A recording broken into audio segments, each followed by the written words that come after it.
Kalau dikatakan LAI sudah benar semua atau ada yang salah, kalau dibilang tentang terjemahan, terjemahan itu kan kita dalam bahasa Indonesia. Tergantung bahasa Indonesianya lagi nanti.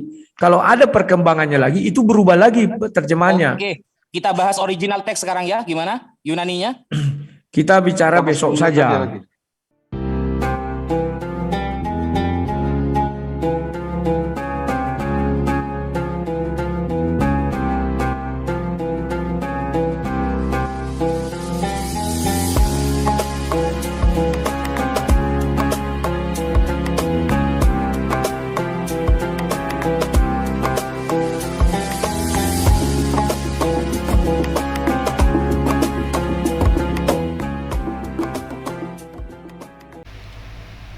Ya, silakan. Saya persilakan untuk Ustadz kita, Ustadz Wafi. Tafadhol Ustadz Wafi. Oke, bismillahirrahmanirrahim. Assalamualaikum warahmatullahi taala wabarakatuh. Alhamdulillah, Waalaikumsalam salatu warahmatullahi. wassalamu ala rasulillah. Sayyidina Muhammad ibn Abdillah wa ala alihi wa sahbihi wa man wala amma ba'du. Masadir tasyri' dalam agama Islam ya, sumber pengambilan hukum dalam Islam yang pertama itu adalah Al-Qur'an. Al-Qur'an menjadi sumber utama dalam pengambilan hukum di agama Islam. Maka dari itu di awal-awal surah Al-Baqarah Allah Subhanahu wa taala berfirman, "Dzalikal kitabu la raiba fihi hudal lil muttaqin." Al-Qur'an itulah kitab suci yang tidak ada keraguan di dalamnya serta menjadi petunjuk bagi orang-orang yang bertakwa. Sehingga Al-Quran yang diturunkan oleh Allah melalui malaikat Jibril disampaikan kepada Nabi Muhammad SAW harus sangat ketat dalam penjagaannya. Makanya Allah Subhanahu wa taala sampai mengatakan inna nahnu nazzalna dzikrah wa inna lahu lahafizun. Kami yang akan menurunkan Al-Quran dan kami juga yang akan menjaganya. Proses musyawarah terhimpunnya Al-Quran yang perlu kita garis bawahi yang pertama, Al-Quran itu melalui metode hafalan. Itu yang pertama. Jadi Rasulullah SAW ketika menghafal ayat-ayat yang diturunkan oleh Allah, beliau amaron nasa bihifdhi, juga menyuruh para sahabat untuk menghafalnya. Makanya tidak sedikit dari para sahabat yang terkenal dengan hafalan Al-Qur'annya seperti Ubay bin Ka'ab, Abdullah bin Mas'ud, Sayyiduna Ali karamallahu wajhah dan lain-lain. Nah, untuk penulisan Al-Qur'an, Rasulullah mengangkat kutab, ya, sekretaris. Salah satunya seperti Zaid bin Thabit sebagai penulisnya. Dan syarat Al-Quran itu diterima, yaitu syaratnya harus mutawatir. Mutawatir itu artinya ramai diketahui oleh orang-orang, sehingga standarnya sudah tidak bisa diragukan lagi. Karena metodenya awalnya dengan hafalan lalu ditulis, maka sangat kuatlah penjagaan Al-Quran ini dan tidak bisa diotak-atik oleh pihak manapun. Sehingga ketika ada satu surat atau satu ayat yang hilang di dalam Al-Quran, atau bertentangan di dalam Al-Quran, maka pasti umat Islam akan mengetahuinya. Karena tidak sedikit dari umat Islam yang menghafalnya. Kenapa kok harus dihafal? Karena menghafalkan Al-Quran itu adalah salah satu keutamaan di dalam agama Islam. Oleh karena itu Rasulullah SAW mengatakan, bersabda, man qara al-Qur'an wa huwa hafizun lahu ma'as safarati kiramil bararah. Hadis riwayat Imam Bukhari. Barang siapa yang membaca Al-Quran dan dia hafal, maka dia bagaikan dilindungi oleh malaikat-malaikat rahmat. Sebagaimana yang disampaikan oleh Rasulullah seperti itu.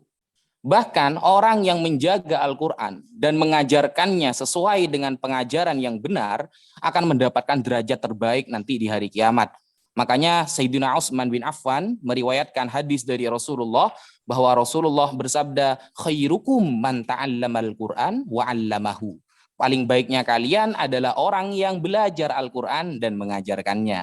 Sehingga ayat-ayat yang ada di dalam Al-Qur'an ketika kita ragu kepada ayat tersebut, maka hukumnya bisa keluar dari Islam atau kita katakan murtad. Kenapa? Karena syarat Al-Qur'an itu harus mutawatir. Bukan hanya mutawatir, yang meriwayatkan ayat-ayat tersebut harus terjaga, muruahnya harus terjaga. Dan penjagaan seperti ini tidak ada, standar seperti ini tidak ada dalam kitab suci yang lain. Maka dari itu, kalau setingkat hadis saja ada istilah hadis sahih, ada istilah hadis hasan dan dhaif, apalagi Al-Quran yang menjadi rujukan utama di dalam agama Islam. Maka dari itu, semua yang disampaikan oleh Rasulullah, wa ma yantiqu 'anil hawa in huwa illa wahyu yuha. Apa yang disampaikan Rasulullah dari ayat-ayat Al-Quran itu memang benar-benar dari Allah. Bukan buatan Nabi Muhammad SAW. Apalagi ada fitnah bahwa Al-Quran itu adalah syair dari Nabi Muhammad. Itu juga sudah ditentang oleh Al-Quran sendiri dalam surah Yasin. Wa ma'allamnahu syi'ra wa ma yambagila in huwa illa dzikru wa Qur'anum mubin. Kami tidak akan pernah mengajarkan syair kepada Muhammad dan tidak ada kaitannya syair dengan ayat-ayat yang ada di dalam Al-Quran. Al-Quran bukan syair, seperti itu. Apalagi kandungan. Kandungan Al-Quran itu mengandung i'jaz, suatu mukjizat, ya, mengandung mukjizat yang ada yang menjadi mukjizat Rasulullah SAW. Makanya kita harus beriman kepada ayat-ayat yang ada di dalam Al-Quran, baik ayat yang muhkamat maupun ayat yang mutasyabihat. Makanya ketika kita ingin mengetahui Al-Quran sebenar-benarnya, para ulama sudah menyiapkan kita beberapa ilmu untuk memahaminya. Kalau kita ingin bertanya Al-Quran tentang huruf per huruf, ada ilmu namanya nahwu, shorof, dan balaghah. Kalau ingin kita mengetahui tentang Waktu bagaimana habis. urutan, oke. Sekian, terima kasih. Waktu habis Ustadz, terima kasih. Masih 127 Bang. Oke, lanjut untuk sang debater Rudi untuk melanjutkan pembicaraan untuk opening statement. Silakan. Oke, terima kasih. Kenapa saya mengakui bahwa Alkitab saya adalah betul-betul kitab suci dari Tuhan? Karena di dalam Bible sudah jelas-jelas ada perintah untuk menuliskan, ya, menuliskan kitab suci tersebut. Kemudian, ntar ya. Bang Rudi, bahwa- Bang Rudi, bentar, Bang Rudi. Tolong Bang Basin, itu angkanya di 00-in dulu Bang, di angka 5. Tolong Bang Basin. Timernya. Pak Gema lihatnya itu bukan di apanya loh, bukan di ulangannya. Yang Pak Gema lihat itu di channel dia, makanya telat itu. Oh gitu, oh iya, Iya, oke. sudah dirubah. Silakan Pak, Bang tadi. Rudi, dari 0 lagi, silakan. Maaf diganggu. Oke ya, ntar. Oke, aku mulai ya. Di dalam Keluaran 34 ayat 27, berfirmanlah Tuhan kepada Musa, tuliskanlah segala firman ini. Jadi Alkitab kami itu memang diperintahkan untuk dituliskan. Di Perjanjian Baru juga ada perintah untuk dituliskan, ya. Artinya kitab-kitab yang dituliskan itu sudah ada, ya.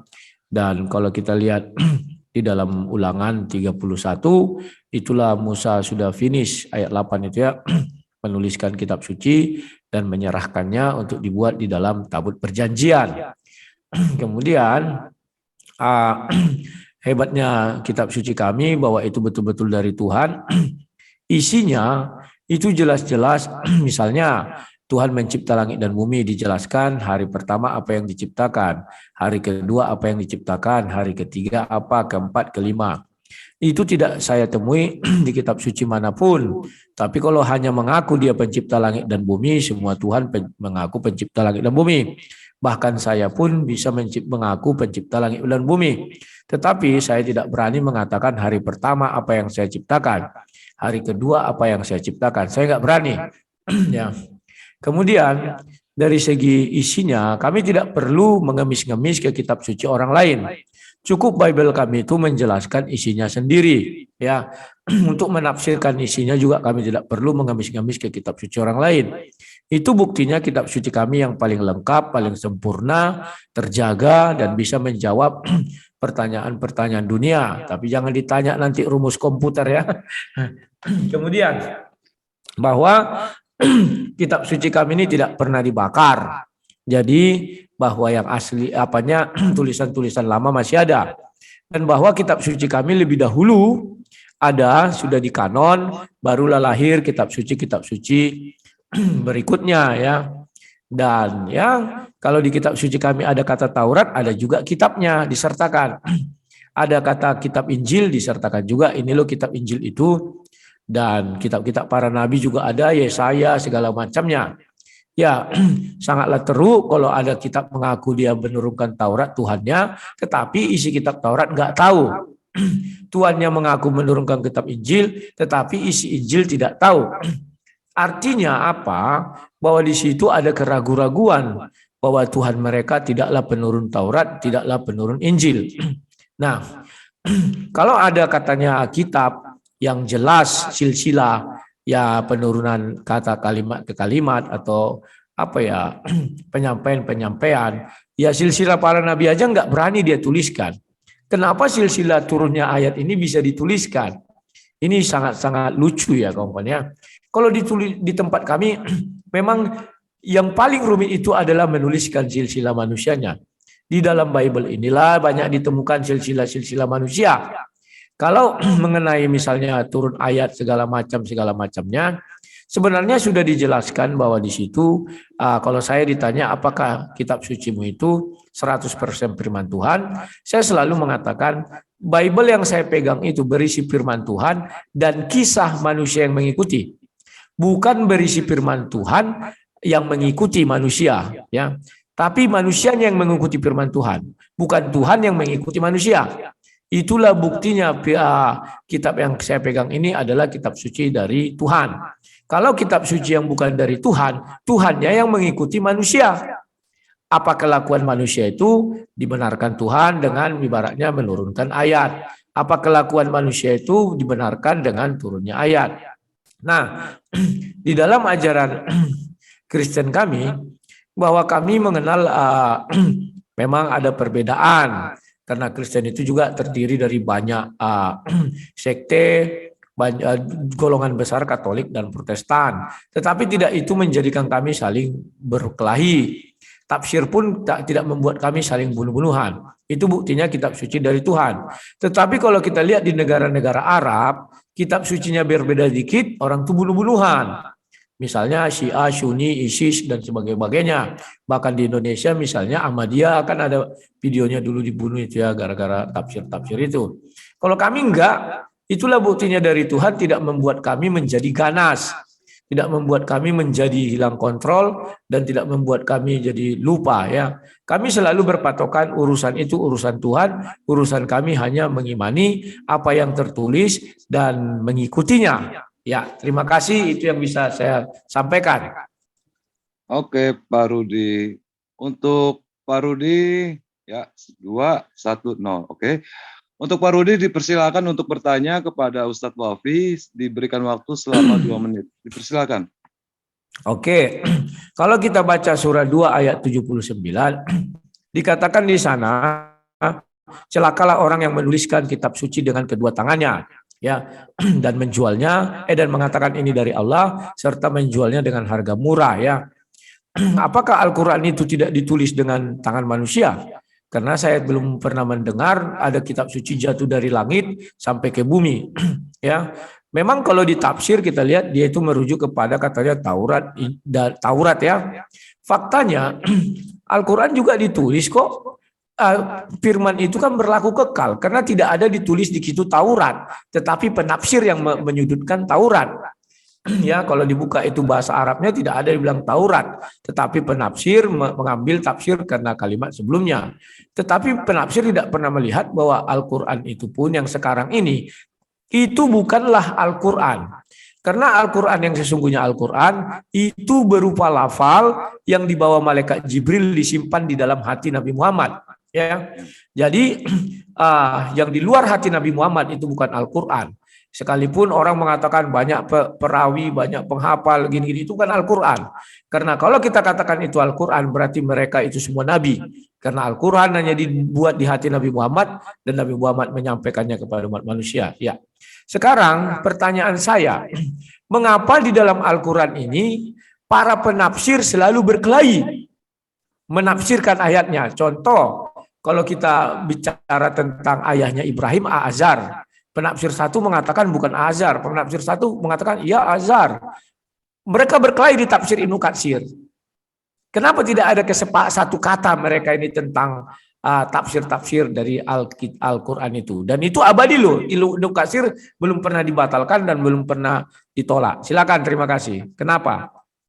Oke, terima kasih Bang Rudi. Pertanyaan saya ulang lagi bahwa berdasarkan ayat Al-Baqarah 279 itu menyatakan bahwa tentang masal sudah dirombak ayat-ayatnya. Lalu dia bertanya, kenapa para mufasirin terjadi bersilang pendapat di dalam masalah ayat tersebut, gitu. Silakan Ustadz Wafi untuk menjawabnya. Terima kasih. Boleh saya share screen? Silakan Ustadz, silakan. Tafadhol. Ya, soalnya tidak bisa tadi. Ini tidak bisa. Oh, nggak bisa ya? Share screen-nya. Udah bisa. Udah bisa. Waktu Ustadz? berjalan setelah share screen dibuka ya. Oke. Oke.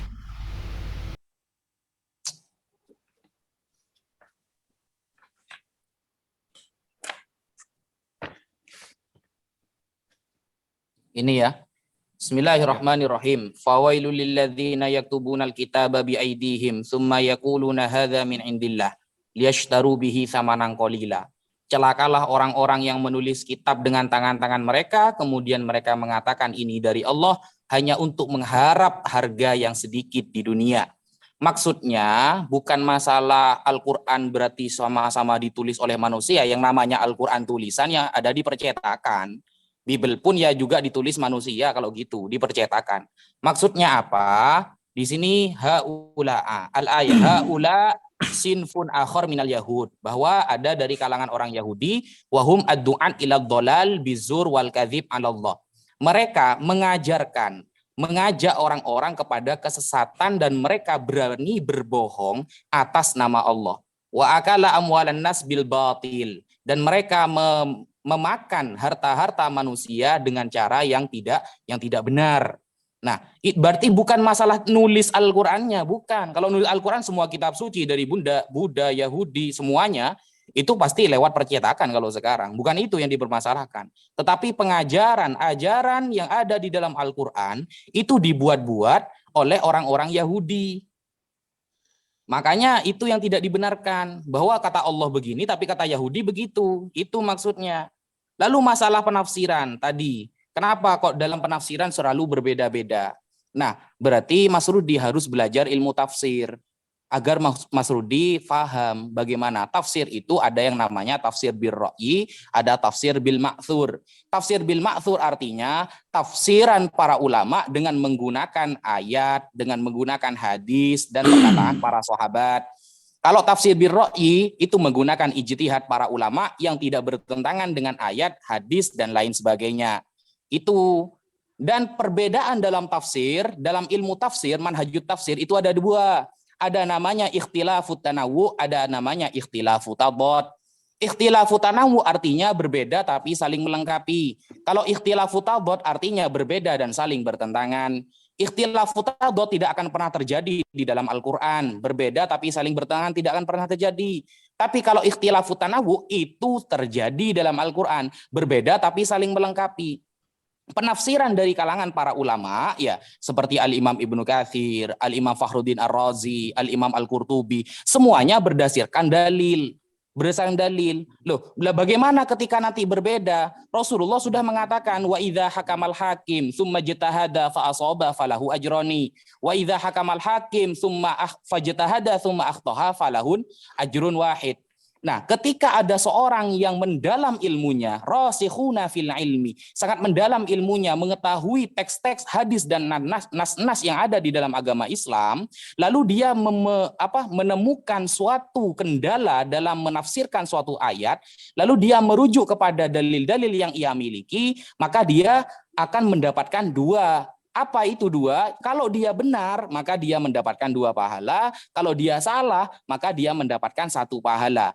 Pada intinya, yang digarisbawahi tidak bertentangan dengan syariat yang ada pada Al-Quran dan hadis. Begitu. Nah, makanya ketika Rasulullah SAW mengutus sahabat Mu'ad bin Jabal ke Yaman, Rasulullah mengatakan, wahai Mu'ad, kalau kamu ditanyakan oleh orang awam tentang masalah hukum Islam, apa yang akan kamu jawab? Sahabat Mu'ad bin Jabal menjawab, akan aku jawab dengan Al-Quran, wahai Rasulullah. Kalau kamu tidak menemukan Al-Quran, akan aku jawab dengan hadis. Kalau kamu tidak menemukan dalam hadis, maka apa kata sahabat Mu'ad? Ajtahidu ra'yi walam ukhalif. Aku akan berijtihad dan tidak bertentangan dengan Al-Quran dan hadis. Itu sudah disahkan oleh Rasulullah. Ketika itu sudah disahkan oleh Rasulullah, berarti itu juga sudah disahkan oleh Allah Subhanahu wa taala. Karena di dalam Al-Quran kata Allah, ati'ullaha wa ati'ur rasul. Ikutilah Allah dan ikutilah Nabi Muhammad. Hal-hal yang sudah disepakati, yang sudah diiyakan dan sudah didilkan oleh Nabi Muhammad, berarti itu sudah didilkan oleh Allah Subhanahu wa Ta'ala. Karena di dalam Al-Quran, kullu ma atakumur rasul fakhudhuhu. Apapun yang dibawa oleh Rasul maka ambillah. Dan apa yang dilarang maka jauhilah. Seperti itu. Makanya Mas Rudi, mungkin kapan-kapan kalau berdiskusi lagi bisa belajar yang namanya manhajut tafsir, metode penafsiran. Sehingga tidak langsung menganggap bahwa perbedaan ini adalah saling bertentangan. Karena setiap para ulama yang berusaha menafsiri suatu ayat, itu tidak akan lepas dari merujuk kepada ayat Al-Quran juga.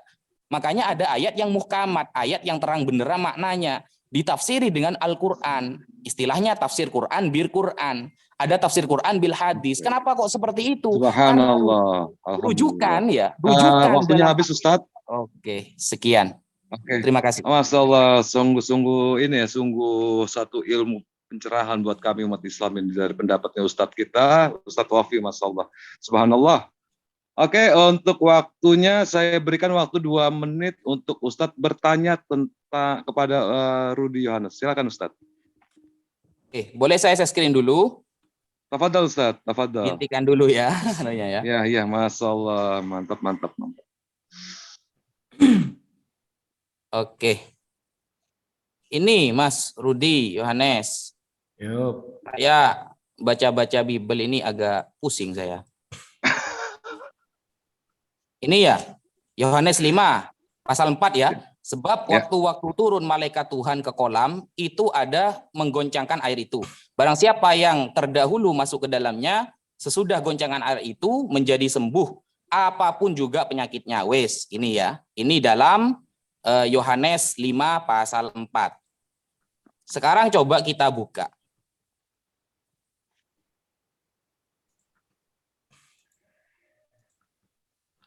Nah,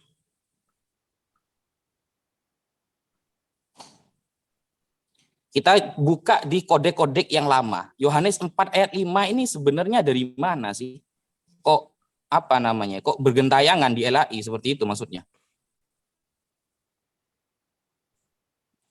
Yohanes 5 ayat 4. 5. Pasal butir 4. Pasal Nah, 5 ayat 4. ini kok udah ada ini nih. Habis 3 langsung 5 ini. Ini gimana ini? Nah, loh. Habis 3 Pasal langsung 5 5. ayat 4, Ustaz. Iya, ini nomor 4-nya ada ini. Nah, coba kita lihat ya. Beneran apa enggak ini? Ini bercanda atau main-main kitab suci ini? Buka di aplikasinya, Ustaz. Iya, kita buka ya. Anggaplah versi yang ketiga lah. Pasal 3-nya lah. Di sini. Nah ini 3 langsung 5. Loh ini berarti membenarkan ada ayat 4 tapi mereka tidak mengetahui dari mana asalnya. Ini kodek tua loh. Habis 3 langsung 5 ini. Setahu saya sejak SD sampai SMA ya. Habis angka 3 itu 4 Mas. Ini keempatnya kemana ini? Gitu loh, itulah pertanyaan saya. Satu aja sih. Ya. Monggo, Izin ini gimana ceritanya itu? Izin tolong dibuka tadi itu yang 1, 2, 3, 5. Coba. Oke, Tadi yang saya pertama. Saya screen dulu ya. Ya. Silakan Ustaz. Ini Bukan itu. yang ini. pertama tadi. Daftar ya, Tat. Daftar. Siap. Terus ke bawah, coba ke bawah, terus ke bawah. Terus. Sudah mentok ini.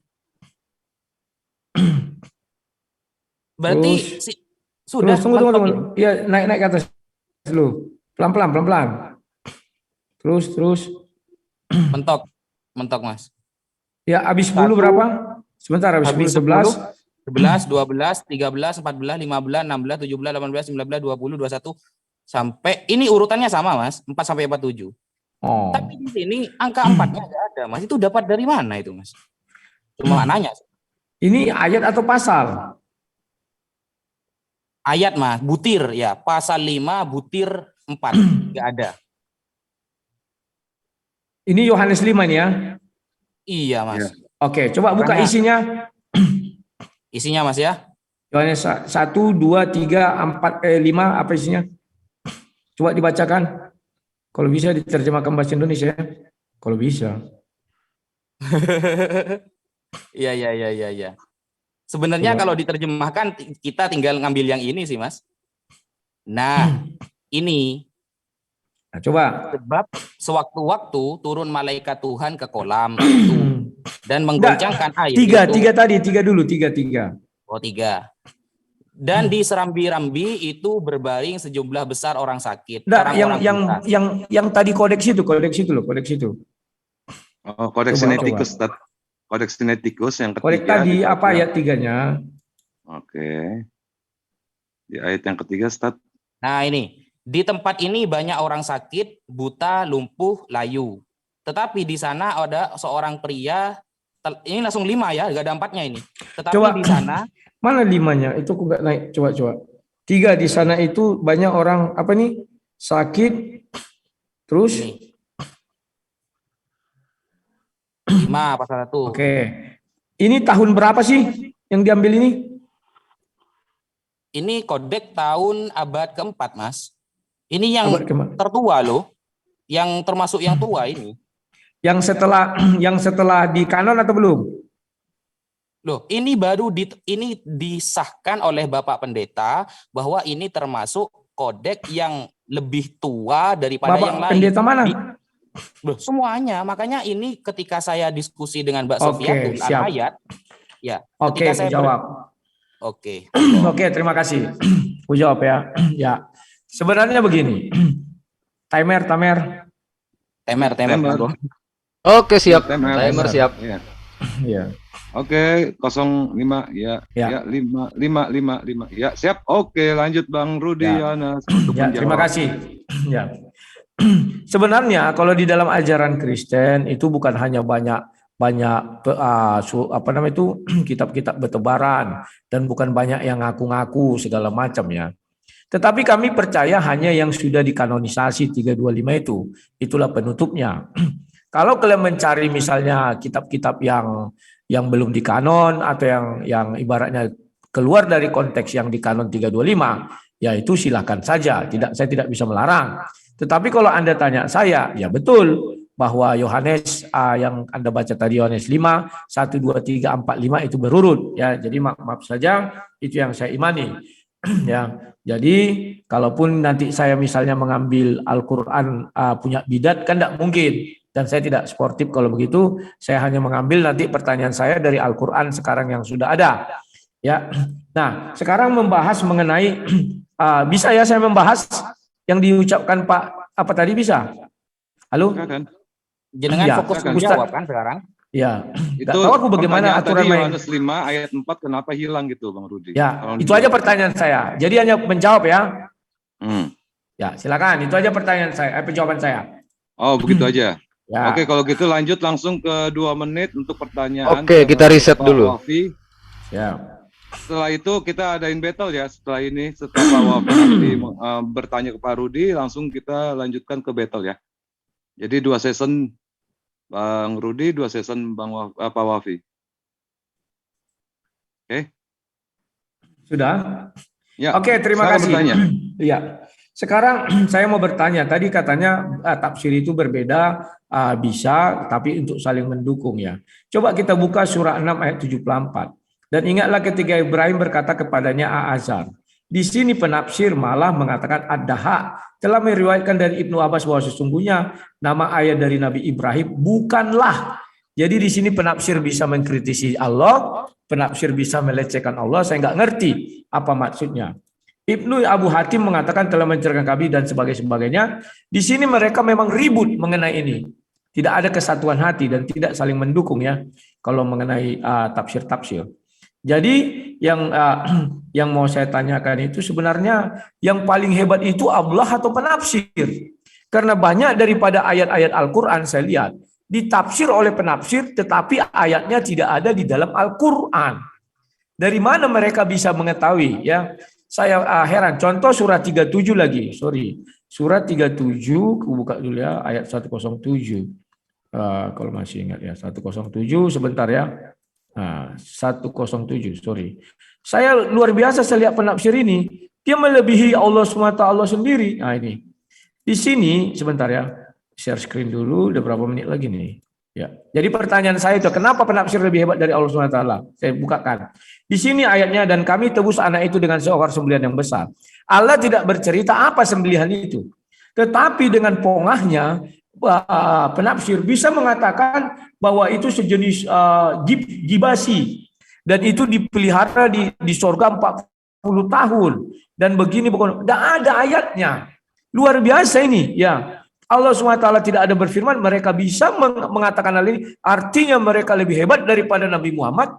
Karena Nabi Muhammad pun tidak ada berbicara tentang gibasi, 40 tahun dipelihara, dan sebagainya. Silakan dijawab. Terima kasih. Ya, terima kasih waktunya untuk bertanya tadi sudah ya. Silakan Ustadz Wafi untuk menjawab sekaligus nanti bertanya terakhir karena Ustadz Wafi yang terakhir kan. Nanti untuk Ustadz Berarti Wafi langsung 7 menit aja ya. Oke, langsung 7 menit aja. Silakan. Langsung dengan pertanyaannya Ustadz Wafi ya. Oke. Oke, mantap nih Ustadz Wafi nih, mantap. Saya izin berketawa dulu. Iya. Silakan Ustaz. Ya Allah, Tafadhal. bismillahirrahmanirrahim. Alhamdulillah. Jadi gini Mas Rudi, yang kita bahas itu standar penulisan kitab sucinya. Jadi yang kita bahas sebenarnya ayatnya. Bukan lari ke penafsiran sebenarnya. Jenengan ini sebenarnya sudah lari. Kenapa? Kalau jenengan itu membahas penafsiran, maka besok kita bisa tentukan penafsiran Al-Quran vs penafsiran Bible. Itu lebih mantap itu judulnya. Yang kita bahas ini standar penulisan kitab suci. Makanya saya nanya ayatnya. Ini kok ayatnya ada, ini ayatnya ada. Begitu loh Mas. Kalau jenengan mau bahas penafsiran ya, mohon jenengan tafsir bil ma'thur, tafsir bil ra'i aja tidak paham. Kalau tentang nama ya, nama-nama itu di semua kitab suci, bahkan di kitab Bible Anda, itu banyak nama-nama yang berbeda. Mohon maaf Ustadz, tadi saya hanya menjawab saja, tidak bisa menanggapi. Mohon maaf, tolong Anda menjawab saja. Jangan lari ke Bible. Mohon maaf, silakan. Tunggu dulu. Enggak. Oke, sebentar. Saya yang nentuin begini ya, Bang Rudi. Tadi betul omongan Ustadz itu sebenarnya kita itu bukannya untuk menafsirkan, tapi untuk mencari titik temu dari apa sih kitab suci itu, bagaimana standar kitab suci. Ya. Oke, silakan dijawab saja, jangan lari ke Bible, karena saya Bang tadi tidak ada menyanggah mengenai jawaban beliau tentang Al-Quran tadi. Kan tidak boleh katanya hanya menjawab saja. Silakan menjawab dari Quran itu. Silakan dijelaskan kenapa hal itu mereka penafsir lebih hebat dari Allah SWT. Itu kan juga materi saya. Sebentar, itu materi saya untuk membuktikan apakah Al-Quran ini dari Tuhan atau bagaimana. Silakan, kan sama aja itu. Ya, jadi Bang Rudi tadi nggak menjawab pertanyaan Ustadz Wafi yang di ayat yang hilang di nomor 4. Langsung dia bertanya kepada Ustadz Wafi. Loh, saya tadi menjawab, sorry, saya tadi menjawab loh. Jangan dibilang saya tidak menjawab, tetapi saya tidak bisa mengulas jawaban dari Ustadz Wafi tadi kan katanya hanya menjawab, maka saya cukupkan tak lebih dari 1 menit waktu itu. Silakan dijawab kalau memang itu jawabannya, silakan. Gini, oke, silakan Ustadz Wafi. Mas Rudi. Nah, para ulama ya, ini sebenarnya lari dari tema karena temanya ini standar penulisan, bukan penafsiran ya. Ingat, temanya standar penulisan. Jadi seharusnya Anda lari ke ayat, bukan ke penafsiran. Tapi tidak apa-apa lah, seperti itu. Saya jawab aja gitu. Jadi masalah nama itu kan cerita-cerita Israiliyat ya. Saya jelaskan ya. Cerita Israiliyat itu adalah cerita-cerita para nabi, orang tua para nabi dulu saat Islam belum ada, para nabi terdahulu. Nah, untuk mengkanter ya, untuk menjawab siapakah sebenarnya nama itu, maka para ulama kan menggunakan metode sanad. Begitu. Sanad, mata rantai. Ada ulama yang hanya mengetahui bahwa sanadnya ini adalah yang bernama Azar. Ada yang mengetahui ini bukan Azar. Dan ini tidak mengganggu gugat apa yang ada di ayat Al-Quran. Begitu loh maksudnya. Dan kenapa kok tidak ditulis? Karena Al-Quran ini bukan kitab apa namanya itu ya, kitab request, bukan harus menciptakan sejarah begitu, bukan. Gitu. Makanya kenapa kok cerita-cerita terdahulu hanya sebagian disebutkan oleh Allah Subhanahu wa taala kepada Nabi Muhammad? Jawabannya ada di Al-Qur'an. Allah Subhanahu wa taala berfirman, "Wa kullan naqussu 'alaika min amba'ir rusul ma nuthabbitu bihi fuadak." Cerita-cerita nabi terdahulu wahai Muhammad, aku ceritakan kepada kamu untuk meneguhkan hati kamu. Yang bisa diambil pelajaran oleh Nabi Muhammad itu Allah ceritakan. Masalah cerita tentang sejarah Israiliyat memang tidak lepas dari yang namanya perbedaan, Mas. Tidak lepas. Gitu. Kalau makanya ini sebenarnya lari dari tema. Karena kalau sampai nanti dikembalikan kepada Bible 2 Samuel 8 11 sampai 12 namanya Aram, tapi 1 Tawarikh 18 sampai 11 sampai 12 namanya Edom. Kemudian siapakah anak Daud yang menurunkan Yesus? Kata Matius Salomo, kata Lukas Nathan. Beda itu. Siapakah Pinatera sekretarisnya Daud? Kata Samuel Seraya, kata Tawarikh Sausa. Beda semua kan? Siapakah kakek Yesus? Kata Matius Yakub, kata Lukas Eli. Maaf. Gitu. Maaf, buru-buru maaf. Kita tidak sedang bicara yang saya ulas ya. Mohon maaf. Tadi saya langsung hanya 1 menit kurang. Kenapa? Karena saya tidak bisa menguraikan. Ya, kalau memang lari dari tema, ya jawab aja misalnya, ya ini sudah lari dari tema, silakan. Jangan lari ke Bible, jangan mengulas-ulas Bible. Karena kita sudah sepakat di awal kan, saya tadi tidak bisa menguraikan. Begini Bang Rudi, tadi dia kan sudah menjawab, Ustadz Wafi. Ini cuma memberikan contoh. Tidak bisa, kalau sudah menjawab, jawab. Saya tadi gitu loh. Saya hanya menjawab, terus saya tanya tadi, apakah saya bisa menanggapi ulasan beliau? Tidak bisa. Karena tidak bisa. Oke. Nah, kebetulan Ustadz Wafi bisa, makanya dijelaskan secara gamblang. Kok Ustadz Wafi bisa? Dia nggak boleh lari ke Bible dong. Jawab misalnya, oh itu standarnya tadi, itu beda-beda, dan ini sudah keluar. Oke, silakan. Kita lanjut ke babak berikutnya. Sekarang ini standar bagaimana ke kitab suci. Ya, makanya aku bilang jawab saja. Setelah dijawab suka tidak suka, kita masuk ke babak berikutnya. Dia yang bertanya sama aku. Iya, kan aku gitu tadi. Masih 3 menit 35 Loh, detik. tidak mengenai waktu, tetapi kita disiplin. Saya tanya, bisakah saya menanggapi pertanyaan jawaban Pak Wafi? Tidak bisa katanya. Ya sudah, saya nggak nanggapi. Karena itu juga tugas Anda hanya menjawab katanya. Ya saya jawab, udah selesai itu jawaban saya mengenai Bible. Apalagi? Kan cuma ya sudah. 1 menit. Anda bisanya 1 menit. Silakan, kan kami kan ngasih waktu 5 menit. Terus dikasih kan waktu karena lagi saya 2 menit hanya untuk menjawab. bertanya. Karena saya hanya menjawab kitab suci saya. Ustadz itu pun harus menjawab pertanyaanku saja. Jangan lari ke Bible, jangan lari ke ini. Saya nggak nanya. Ini dia menjawab tentang Al-Quran, bro. Lah, lagi menjawab ayat Bible itu nggak ada di Al-Quran. Satu komparatif dengan Bible Anda. Komparatif. Loh, tadi ini saya karena kan gini loh, bro. Bentar. Tunggu dulu. Bentar, saya ini moderator ya. Standar kitab suci antara 2 kitab, antara Kristen dengan Islam, yaitu Bible dan Al-Quran. Ya, jadi makanya aku bilang standar ini, kitab suci kami, penafsir tidak bisa mengolok-olok Tuhan. Itu kan sudah mengolok-olok Tuhan. Ini data yang dibicarakan, bro. Loh, itu kan sudah mengolok-olok. Ada yang bilang Azhar, dia bilang bukan Azhar loh. Namanya Torah. Coba catat kalau omongannya dia mengolok-olok 2 Samuel 8 itu bukannya olok-olok, itu ayat kan? Wah, ini kamu Gema, kamu nggak tahu. Nggak tahu kamu apa yang saya maksud, Gema. Yang saya maksud, Ibnu Katsir itu penafsir Ad-Daha itu sudah menghujat Tuhan. Tuhan nggak tahu, bukan Azhar katanya. Tetapi yang benar tarik. Bukan aku bilang si Ustadz Wafi yang menghujat, bukan. Jadi standar penulisan Alkitab menurutku, manusia yang mengimaninya tidak boleh melawan Tuhannya. Itu maksudku, bagiku. Jadi jawab aja lah dari Al-Quran. Oh ya, dari Al-Quran gini, udah selesai. Nggak usah dipanjang-panjangkan. Tadi udah dijawab, dilihat dari nasab. Nasabnya itu dilihat dari keturunannya. Ya, sudah. Ada yang disebut Azhar, ada juga yang bukan Azhar. Ya, sudah. Itu jawaban. Jangan lari ke Bible. Sama seperti saya tadi. Saya jelaskan. Ya, kalau menurut saya yang itu banyak kitab begini. Jadi Ustadz Wafi silakan untuk menjelaskan secara pertanyaan dia. Lalu kalau Ustadz Wafi ingin menjelaskan tentang panjang lebar dengan ayat ini, ya silakan Ustadz. Gini, saya boleh screen dulu ya. Bisa juga kita langsung lari ke ini aja, ke battle langsung. Saya screen dulu bentar. Gini loh Mas Rudi. Gini Mas Rudi, kenapa saya mengkaitkan dengan sanad ya, bahwa para ulama itu tidak tinggal diam ketika ada ayat yang seperti itu. Ini contohnya ya. Ini dalam kitab Tafsir Al-Kabir, Tafsir Mafatihul Ghaib, karya Imam Fakhruddin Muhammad bin Umar bin Husain Ar-Razi. Nah, masalah siapa sebenarnya yang dibunuh saat disalib. Jadi para ulama kita itu kan mengetahui ada ayat yang berbunyi wa ma qataluhu wa ma salabuhu walakin syubbiha lahum. Nabi Isa itu tidak dibunuh, yang juga tidak disalib. Tapi ada yang diserupakan. Izin dulu Pak, maaf, bukan mengapa.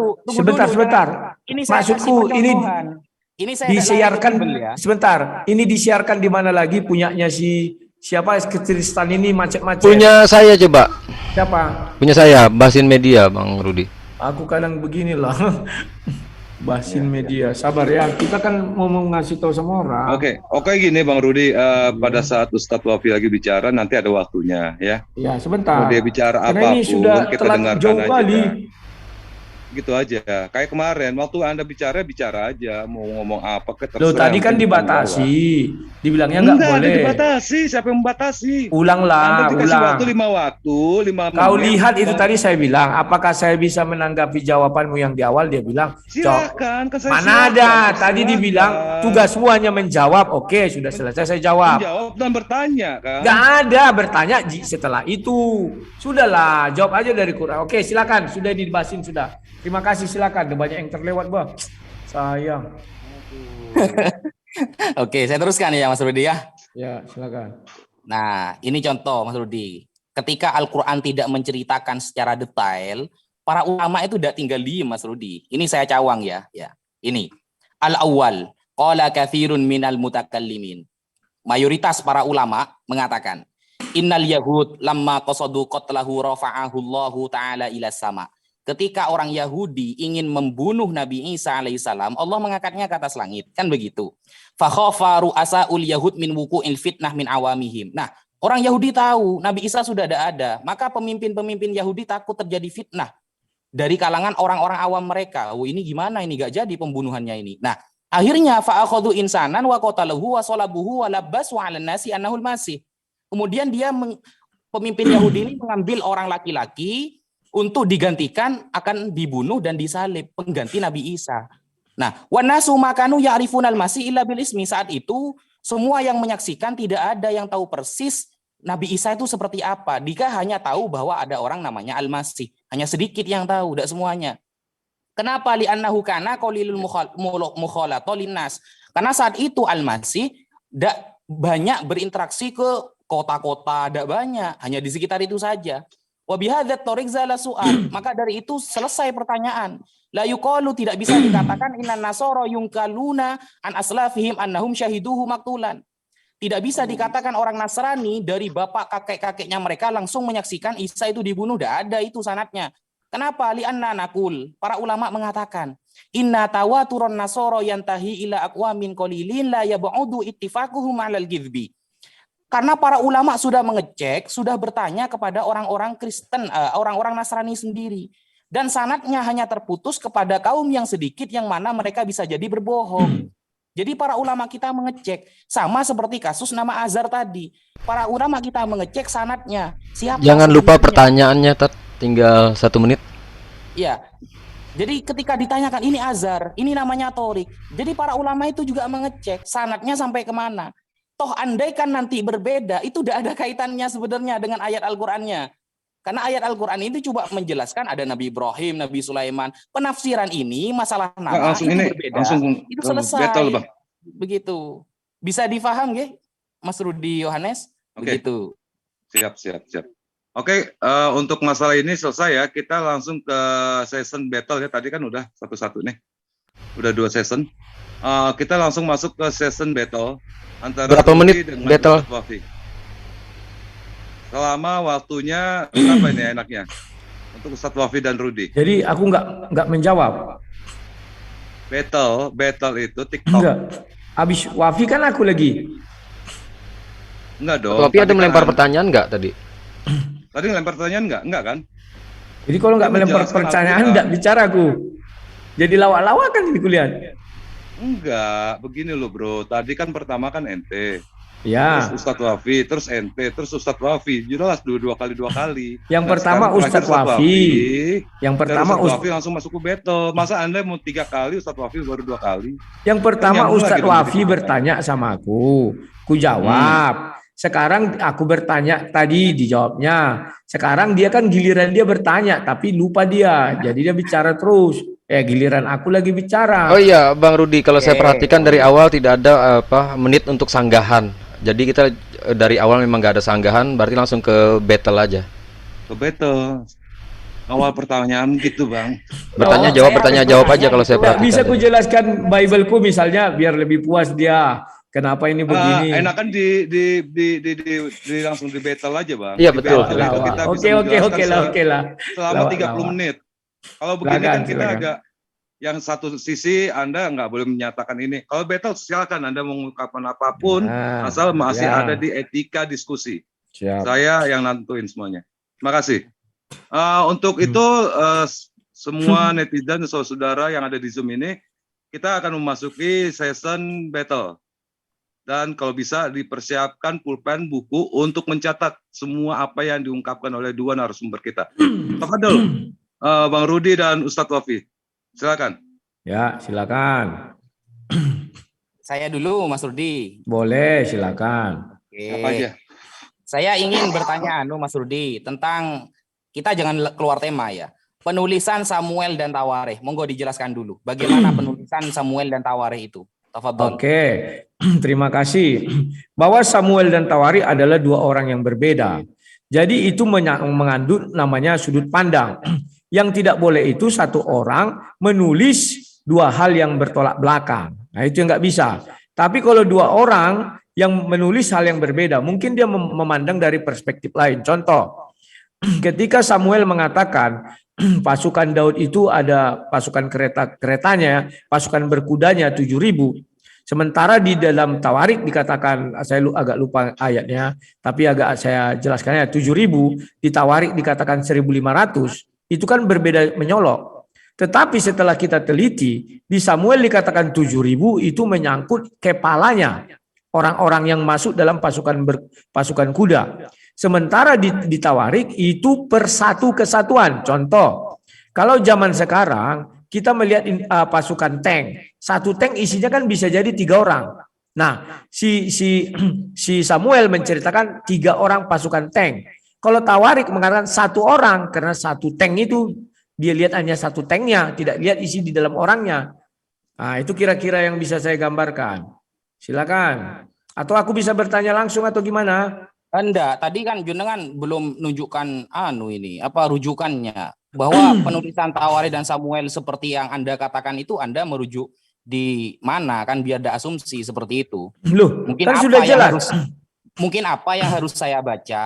Ini loh rujukannya penulisan Tawarikh dan Ya. Samuel.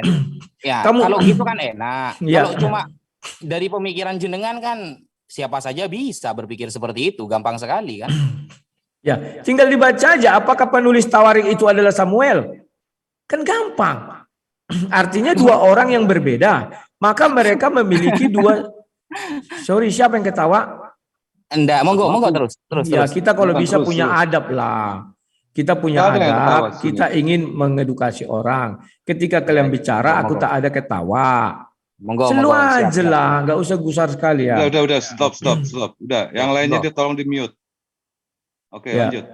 Ya, jadi kalau orang yang sama, ya bisa kamu minta rujukan. Tapi kalau orangnya berbeda, apakah Tawarikh itu adalah Samuel? Kan tidak. Jadi ada hal yang sama terjadi perbedaan sudut pandang penulisan. Nah, sekarang aku bertanya, ya, ketika kamu mengatakan di Allah SWT itu ada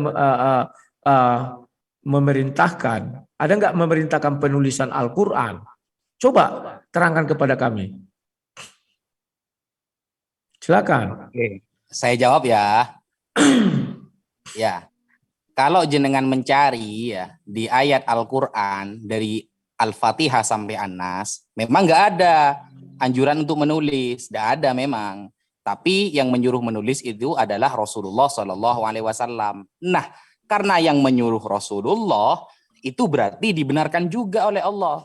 Kenapa? Karena di dalam Al-Quran, kullu ma atakumur rasul fakhudhuhu, kata Allah. Apapun yang dibawa, yang diperintahkan, dan yang diucapkan oleh Rasulullah, maka taatilah, ambillah. Nah, ketika Rasulullah nyuruh nulis, ya sudah. Berarti itu juga dari Allah. Makanya kalau andaikan penulisan Al-Quran itu dilarang, maka akan ada teguran dari Allah nanti. Loh, siapa yang nyuruh nulis? Seperti itu kan. Makanya Oke. Rasulullah Faktanya, tunggu dulu, jangan dipotong oh belum. Bentar, Ya, Pak. silakan. Belum disilakan Anda. Oke. Iya. Nah, saya kan ada rujukan, beda dengan Mas Rudi barusan. Penulisan Samuel dan Tawarikh jenengan hanya dari pikiran sendiri, tidak ada buku atau referensi yang Anda tunjukkan sama sekali bahwa menurut pendeta Profesor Unsinyur ini bahwa penulisan Tawarikh begini, penulisan Samuel begini, kan tidak ada dari tadi. Kalau cuma seperti itu, maka bagaimana orang Kristen bisa mengetahui mana sebenarnya kejadian yang benar? Apakah ada yang di Tawarikh atau yang di Samuel? Karena sangat banyak sekali. Contohnya Matius dan Lukas itu berapa kali berbeda itu. Sehingga kalau sama-sama percaya keduanya, maka ini sangat meragukan bagi kita. Karena yang namanya kebenaran itu cuma satu. Ketika sudah ada dua orang yang berbeda namanya, jumlahnya, dan keturunannya berbeda, maka kalau semuanya dibenarkan, berarti ada dua pribadi di sana. Sedangkan dalam penulisan Bible itu sebenarnya ada satu pribadi. Kok berbeda? Ini ayatnya loh ya. Kalau yang jenengan tanyakan tadi penafsiran di Al-Quran yang berbeda. Itu penafsirannya, bukan ayatnya. Tapi ini ayatnya yang berbeda. Yang katanya Anda itu suci. Yang kata Anda itu standarnya sudah jelas. Ternyata berbeda-beda. Sehingga kalau hanya satu pribadi kok ada dua pendapat. Dan itu ayatnya, itu sangat bermasalah Mas Rudi. Makanya saya minta rujukan sampean. Mana penulisan Tawarikh dan mana penulisan Samuel. Menurut siapa dan bagaimana sejarahnya. Seharusnya Anda menampakkan referensinya. Bukan hanya berbicara. Begitu Mas. Tafadhol. Monggo. Oke, terima kasih. Ya, saya sudah merujuk kepada Bible. Saya tidak mau merujuk kepada Profesor Dr. Hantu Belau. Kenapa saya tidak mau merujuk kepada Profesor Dr. Hantu Belau? Karena Bible kami sudah mampu menjelaskan isinya sendiri. Bahwa penulis Tawarikh bukan Samuel. Itu saja. Paham ya? Nah, kalau Anda katakan bahwa di kitab suci Anda, perintah penulisan tidak ada. Kok berani-beraninya orang menuliskan? Perintah pembakaran pun tidak ada. Kok berani-beraninya orang membakar? Ya. Yang kemudian, apakah orang itu dalam menulis dibimbing oleh Roh Kudus, Jibril, atau tidak? Karena setelah Nabi wafat, barulah itu dibukukan. Bukan zaman Nabi masih hidup, jadi Al-Quran seperti Al-Quran yang kita baca sekarang. Dan apakah kalian yakin bahwa seluruh yang di dalam isi hati Nabi Muhammad sudah dituangkan ke dalam Al-Quran? Mana ayatnya yang mengatakan bahwa seluruh yang ada di dalam isi hati Nabi Muhammad sudah dituangkan dalam Al-Quran? Kemudian, siapa bilang di dalam Al-Quran sendiri tidak terdapat ayat-ayat yang kalau menurut kita baca dari bahasa Indonesianya bertentangan? Tapi saya tidak mau membahas itu. Karena itu ditulis oleh dalam satu kitab, dan kitab itu sendiri terdapat kalimat A mengatakan demikian, kalimat B mengatakan demikian. Nah, kenapa tadi saya bertanya mengenai penafsir itu? Karena memang seluruh tafsir Al-Quran bahwa Allah SWT kalah sama penafsir. Bahkan Nabi pun kalah. Bahkan yang kamu baca tadi mengenai Nabi Isa, coba buka tafsir Ibnu Katsir. Yang mau menyalibkan itu adalah Raja Damaskus. Dari mana orang itu tahu? Luar biasa. Makanya kita berbicara standar penulisan. Siapa yang menulis itu? Kenapa orang ini bisa mengatakan, oh itu Raja Damaskus? Sementara sejarah dunia mengatakan itu Romawi. Mana yang benar? Sejarah dunia atau Raja Damaskus ini tafsir itu? Kalau kita merujuk Al-Quran, terima kasih. Tadi kau sudah ngakui. Pernyataanmu sama dengan pernyataan doktor dari Malaysia, PhD. Dia bilang bahwa Al-Quran berisi kalam Allah yang disempurnakan, yang didetailkan oleh hadis. Jadi Nabi Muhammad menyempurnakan isi Al-Quran. Itu kata orang Malaysia itu. Kamu juga tadi mengatakan, kalau tidak ada di Al-Quran, ada di hadis. Artinya apa? Al-Quran itu tidak sesempurna hadis. Hadislah yang lebih sempurna. Karena di dalam hadis terdapat Al-Quran. Sementara di dalam Al-Quran tidak terdapat hadis. Kan itu. Silakan kalau mau disanggah, mau dijawab, silakan. Ya. Silakan Ustaz Wafi. Bismillahirrahmanirrahim. Masalah kalau ketika Rasulullah sudah wafat, apakah sudah yakin bahwa yang ditulis, yang dikumpulkan itu sudah tertuang semua dari Rasulullah? Ya sudah yakin lah, bukan ayatnya ada kok. Contohnya kita buka di surah Al-Maidah ayat 67. Allah Subhanahu wa taala berfirman, "Ya ayyuhar rasulu balligh ma unzila ilaika mir rabbik." Wahai Rasul, wahai Nabi Muhammad, balligh, sampaikanlah ma unzila ilaika mir rabbik, apa yang diturunkan kepada kamu dari Allah. Wa illam taf'al fama ballaghta risalatah. Kalau satu saja tidak kamu sampaikan, berarti kamu sama dengan tidak menyampaikan sama sekali.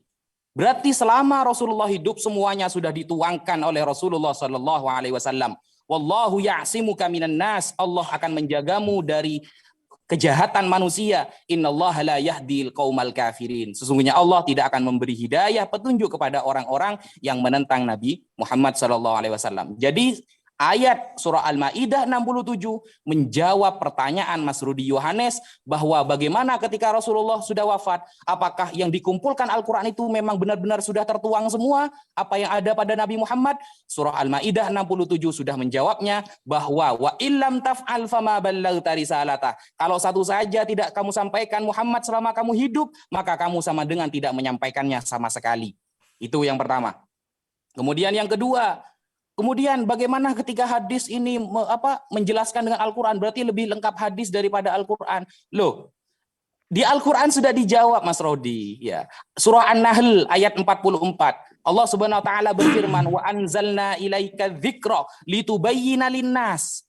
Dan Allah menurunkan Al-Quran litubayyina linnas, untuk menjelaskan kepada manusia manuzzila ilaihim, apa yang diturunkan kepada kamu Muhammad untuk mereka. Ini menjelaskan, surah An-Nahl ayat 44 menjelaskan bahwa tugas hadis, udhifatul hadis ya. Tugasnya hadis itu menjelaskan apa yang nuzila ilaihim. Al-Quran yang diturunkan kepada umat. Jadi tugasnya hadis itu menjelaskan ayatnya. Kenapa? Karena kita langsung ngambil ayat Al-Quran, jelas kita tidak akan paham. Kenapa? Karena hanya Rasulullah yang memahami apa maksud dari ayat tersebut. Makanya Rasulullah jelaskan, anzalna ilaika dzikra.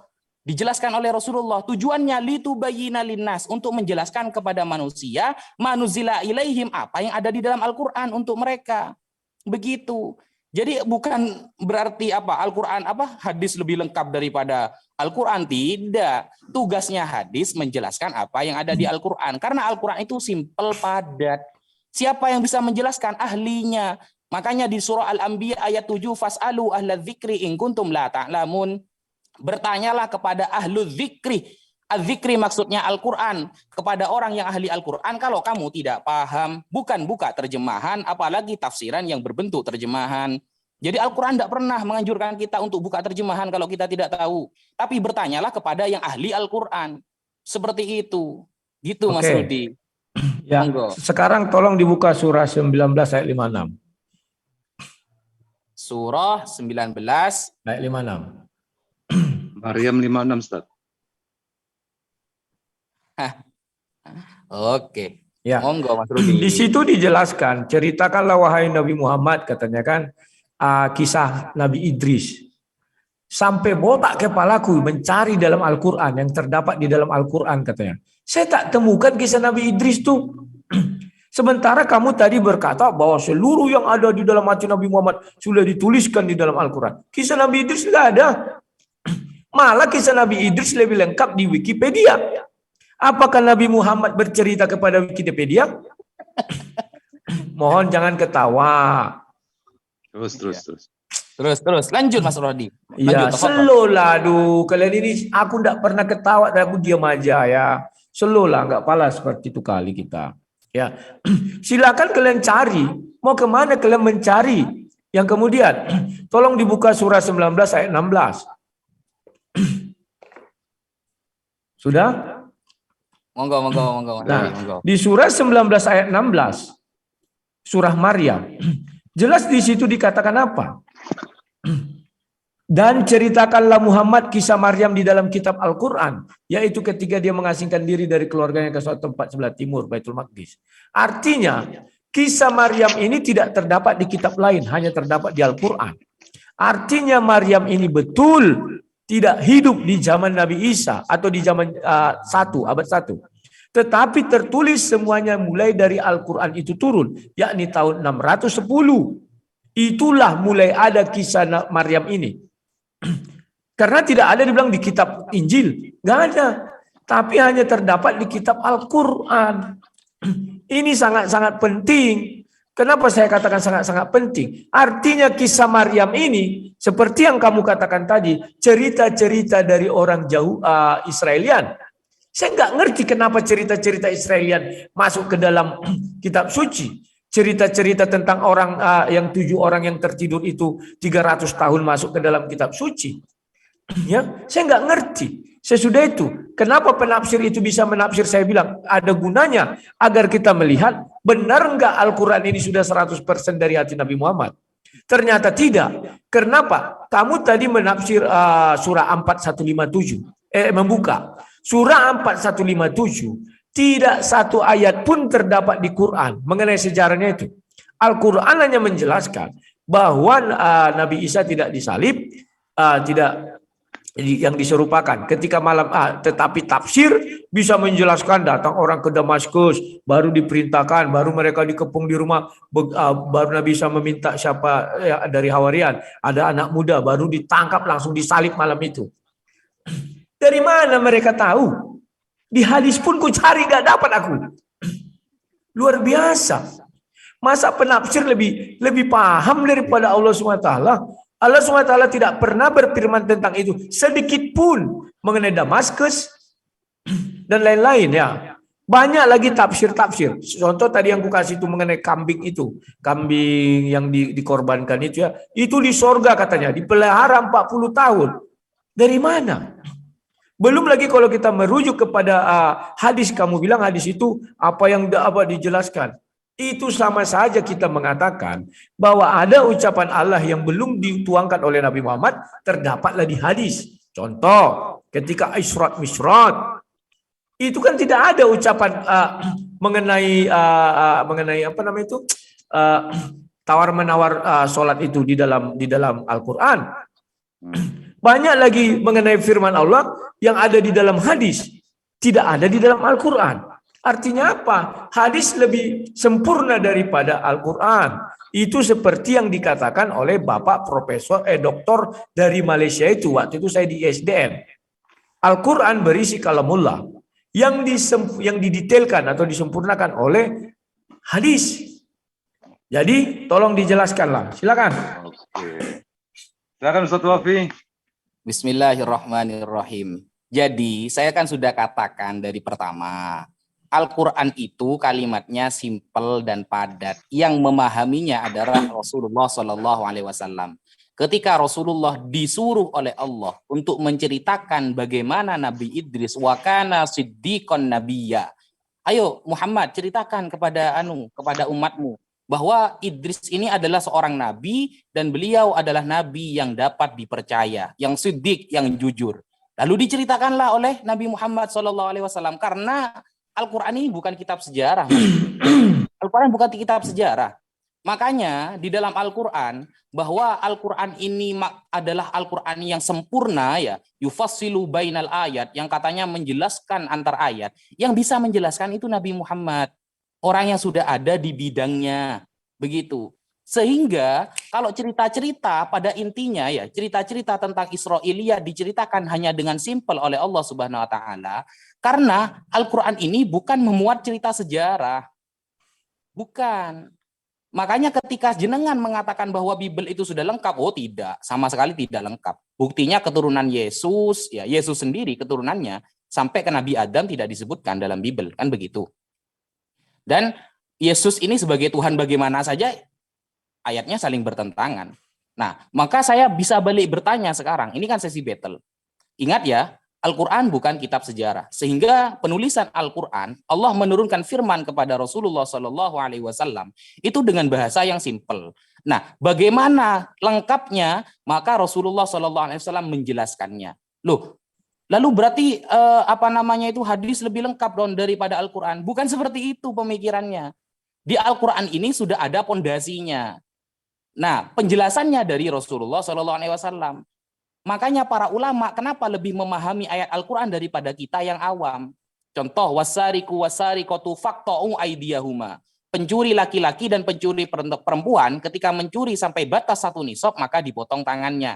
Nah, sampai mana batasan tangan itu? Nah, di sana aja dijelaskan oleh Nabi Muhammad, oleh para sahabat, dan disampaikan oleh para ulama. Itu maksudnya. Jadi hadis itu penjelasan.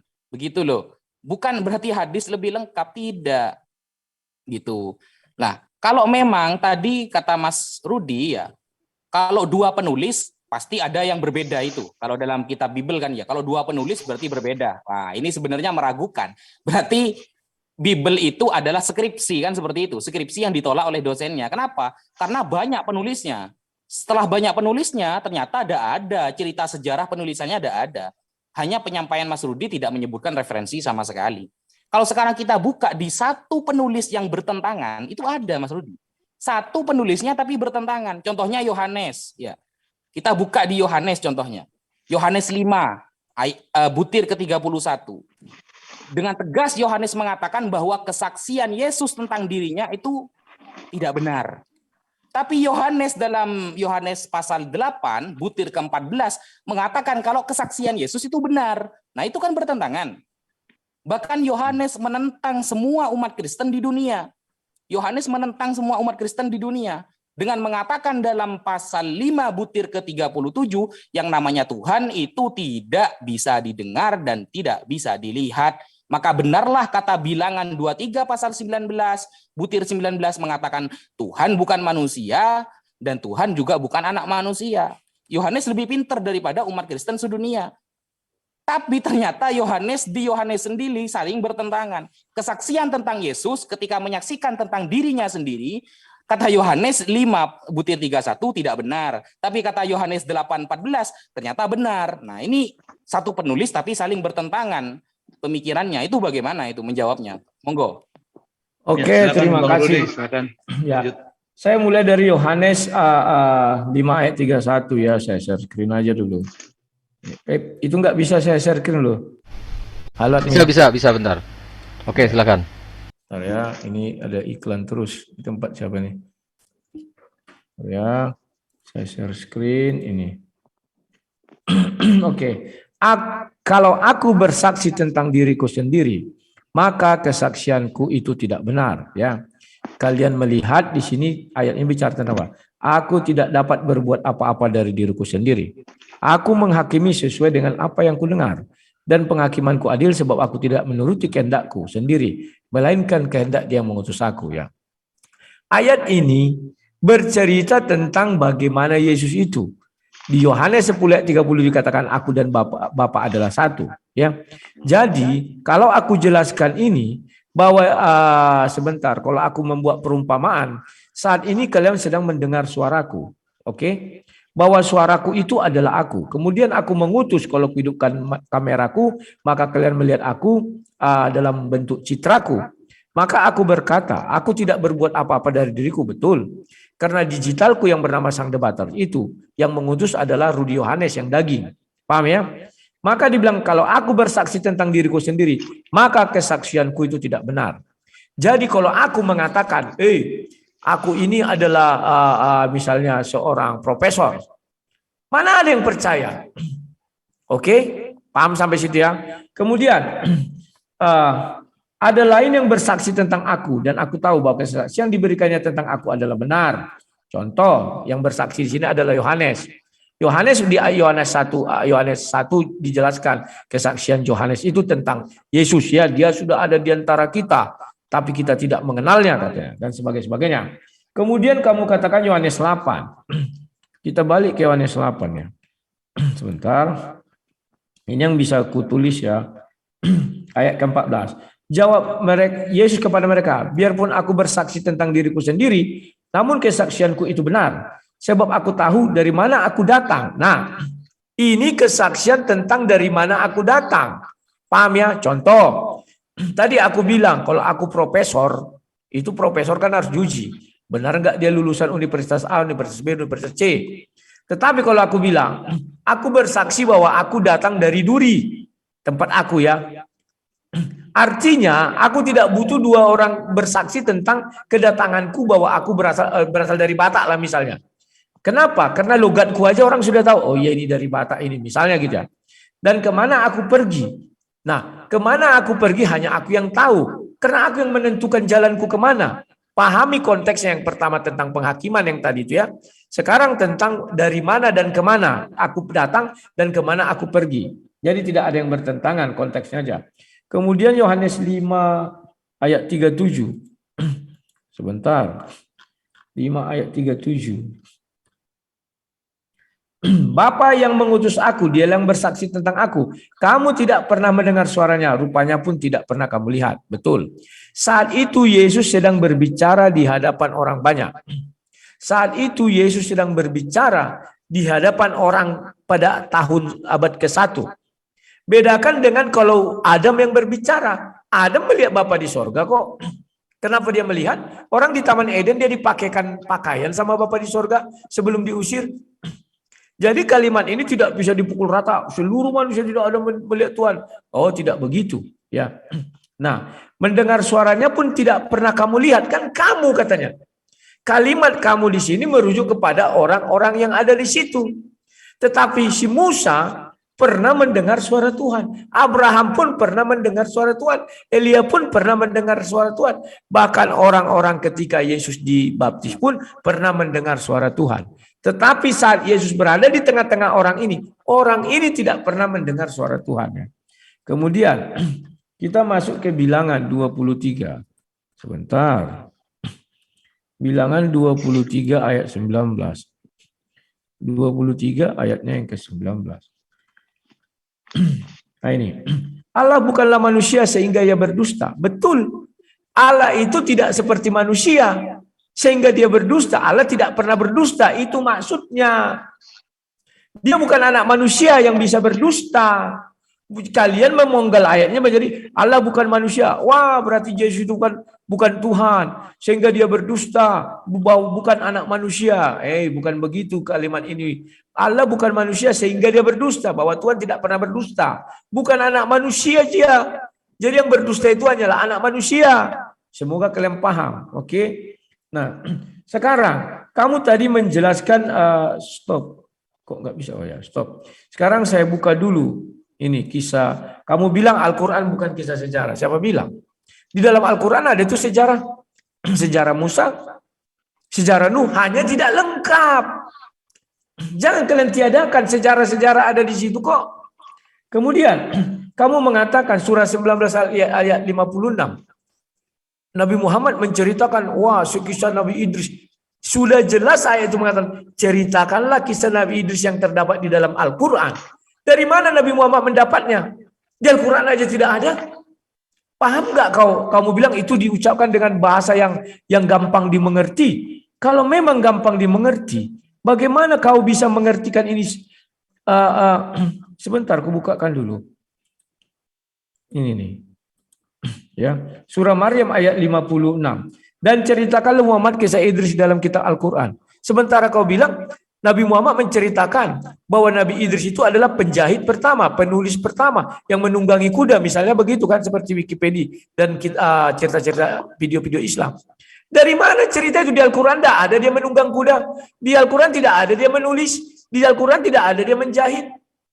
Ini bahasa Indonesia sederhana loh. Kau bilang gampang dimengerti. Oke, sekarang aku masukkan lagi Maryam 16 itu. 16. Sudah jelas ini juga dikatakan. Ceritakanlah Muhammad kisah Maryam yang di dalam kitab Al-Quran. Maryam tidak pernah hidup di kitab Injil. Maryam hidup di kitab Al-Quran. Tertulis di Al-Quran.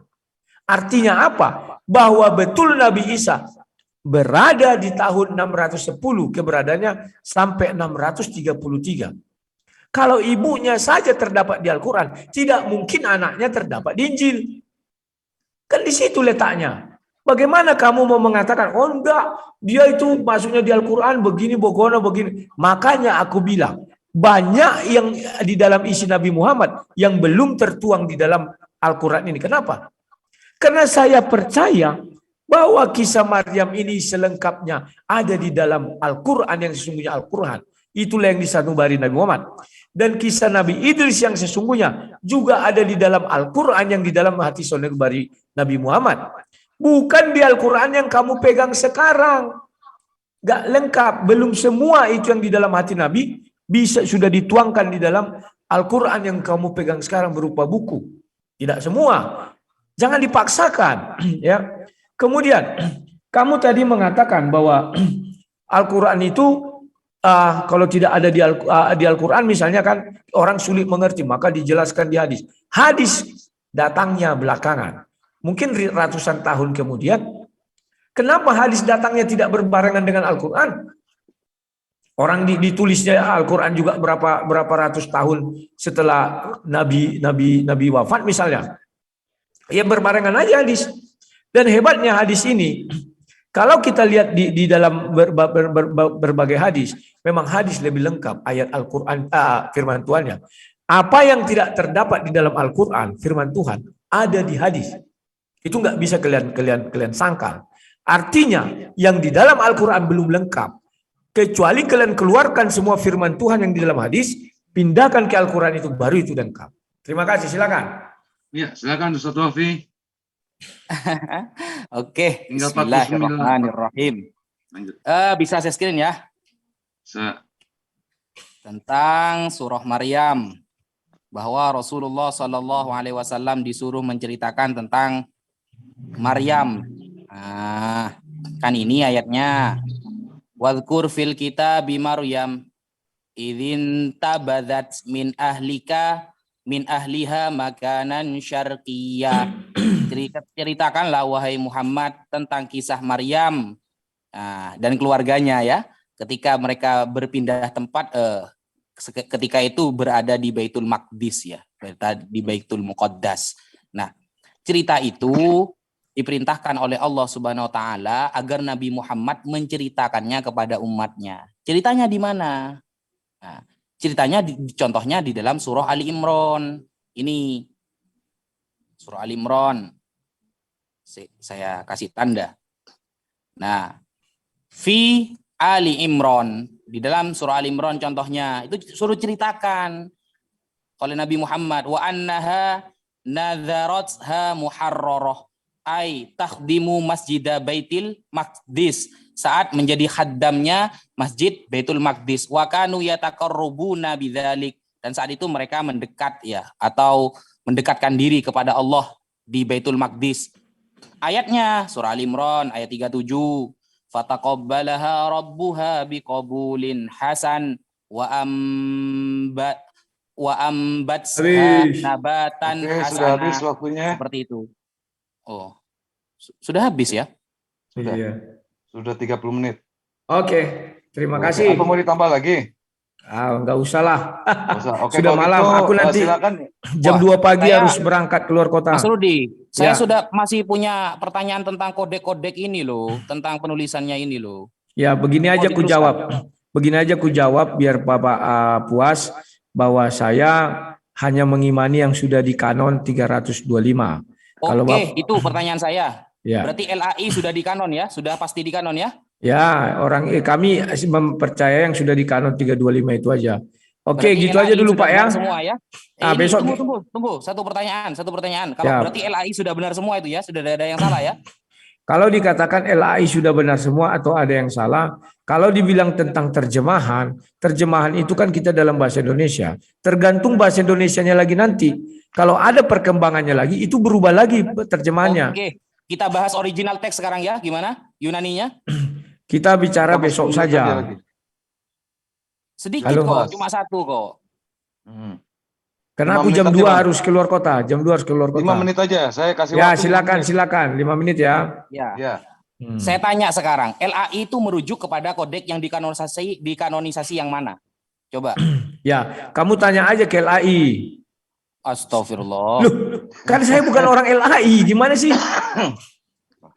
Kan logikanya Katanya masuk ya. LAI katanya sudah benar semua, sudah dikanonisasi. Saya nanya, rujukan LAI itu di kodek yang mana, yang persis seperti LAI itu, sehingga itu yang dibenarkan dan kodek yang lain yang tidak dibenarkan, begitu. Ya, makanya aku bilang, kalau kau nanya LAI, aku bukan orang LAI. Kalau ku jawab, aku ngarang-ngarang. Kalau aku ngarang-ngarang, artinya aku berbohong. Lebih bagus ku katakan kau tanya saja sama orang lain. Tetapi kalau kau tanya isi Al-Quran, isi Bible yang kupegang sekarang, ku jawab dari ujung ke ujung. Paham dah? Oh, intinya berarti jenengan belum mempelajari tentang kodek-kodek LAI itu berarti ya? Ya. Gampangnya kan seperti itu. Karena tugasku bukan untuk mempelajari kodek-kodek itu. Buat apa ku pelajari lagi itu? Karena itu sudah di Konsili 325, sudah jadi, dan memang ada terjadi perpecahan antara Katolik dan Protestan. Tetapi itu tidak jauh beda ya, karena ada iman mereka sekitar 7 kitab itu ya.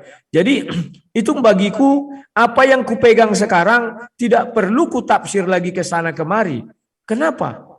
Orang aku sudah tinggal beriman, berbahagialah orang yang tidak melihat tetapi percaya.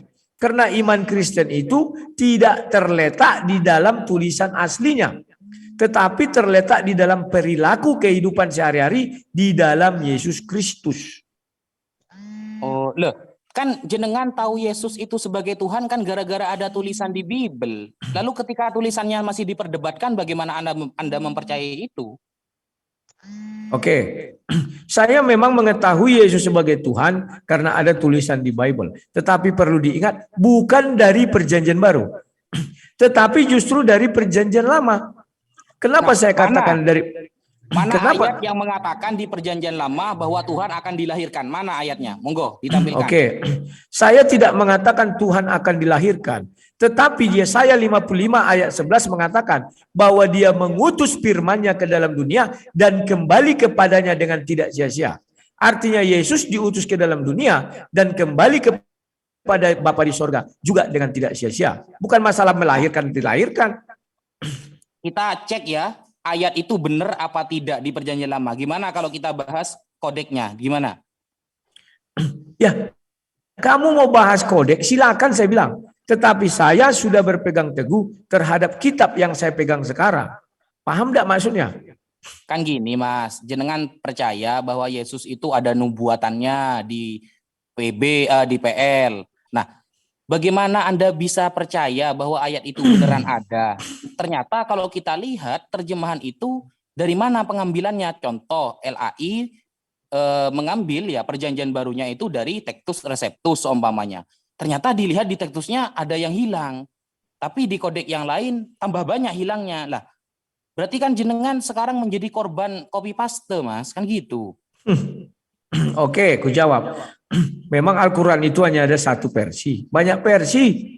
Apa kita harus mempercayai semua versi-versi itu? Kan tidak. Nah, mana yang kau bedanya, pegang sekarang?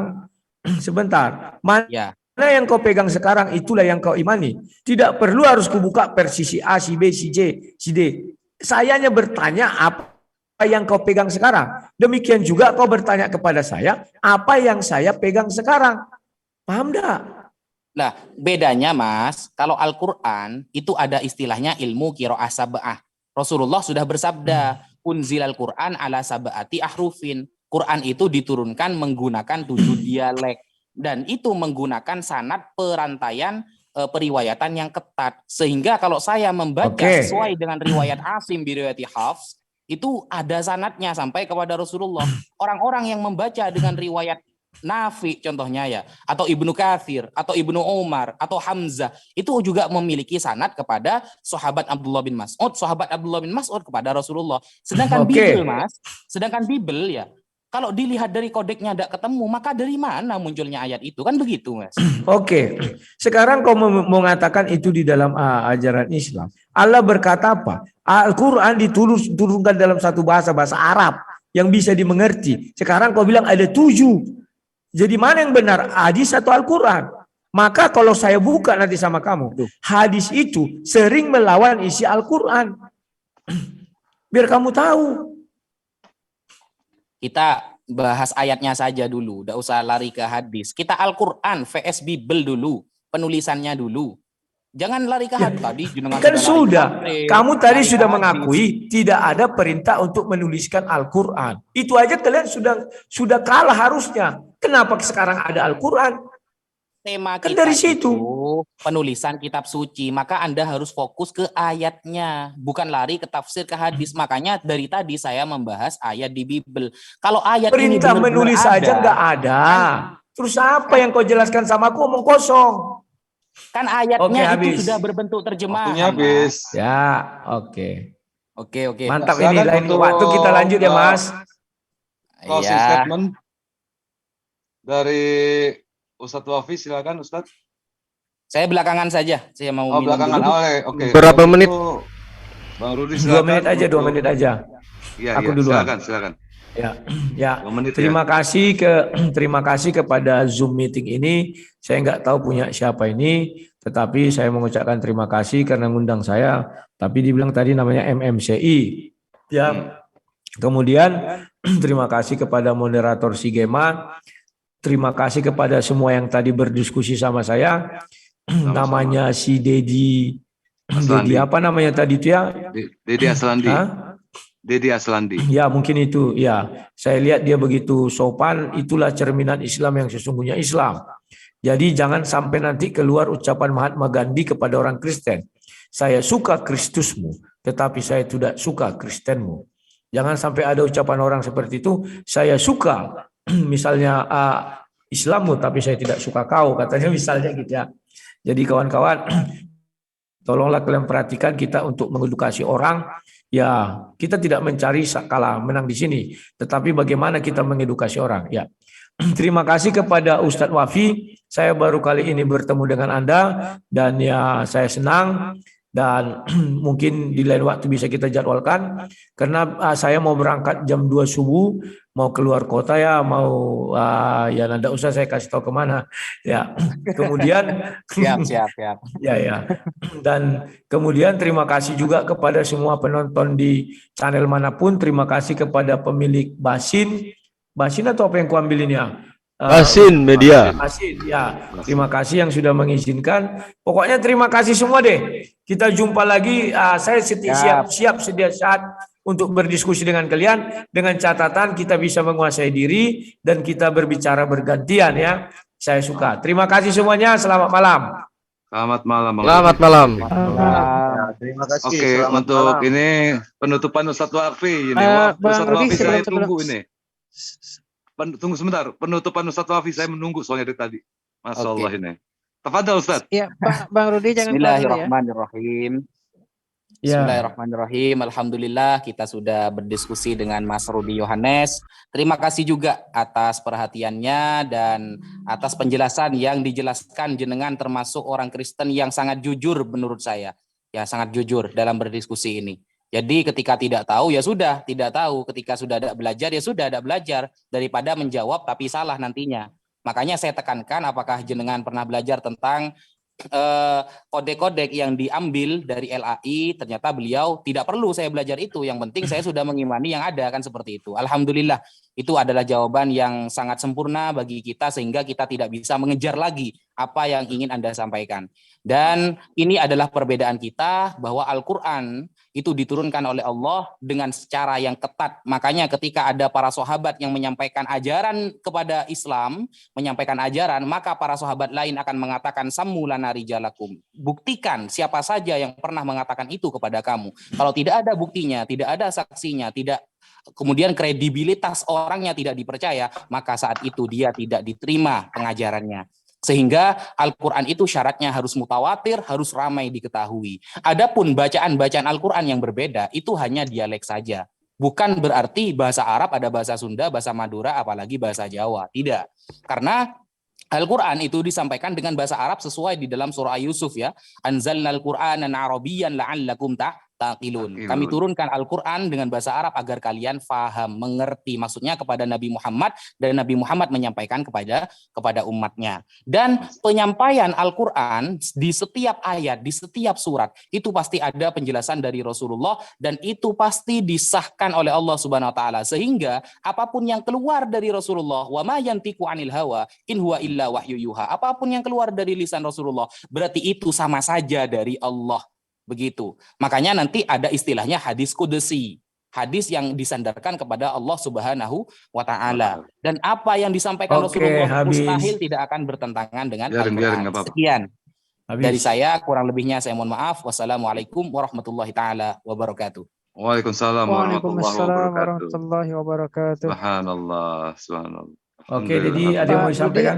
Ya, Izin, boleh bicara sedikit Pak Budi? Ya, silakan. silakan. Ada yang mau disampaikan Ya, apa, Bang Andi? Ya, baik, terima Bang kasih. Sedikit saya ingin sampaikan kepada Bang Rudi Yohanes. Saya mengucapkan ribuan terima kasih kepada Bang Rudi Yohanes yang sudah bersedia memenuhi undangan saya, gitu ya, untuk bisa hadir di Jim FMC ini. Saya berharap kedepannya Bang Rudi Yohanes bersedia gitu untuk hadir kembali di Jim FMC ini di waktu dan kesempatan berbeda dan tema yang berbeda. Terima kasih Bang Rudi. Siap. Atas Oke, ininya. aku izin. Selamat malam Oke, semua. saya Assalamualaikum. mengucapkan Yo. sebagai moderator di MMCI, saya terima kasih untuk dua narasumber kita, yaitu Ustadz Wafi dan abang kita nih, sang debater dari kekristenan, Rudi Yohanes. Thank you banget, terima kasih. Siap. Semoga besok pagi dia bisa mencapai ke tempat yang dia tuju. Amin. Siap. Terima kasih. Oke, Sampai siap, jumpa. siap. Salam. Oke, sama-sama. Salam.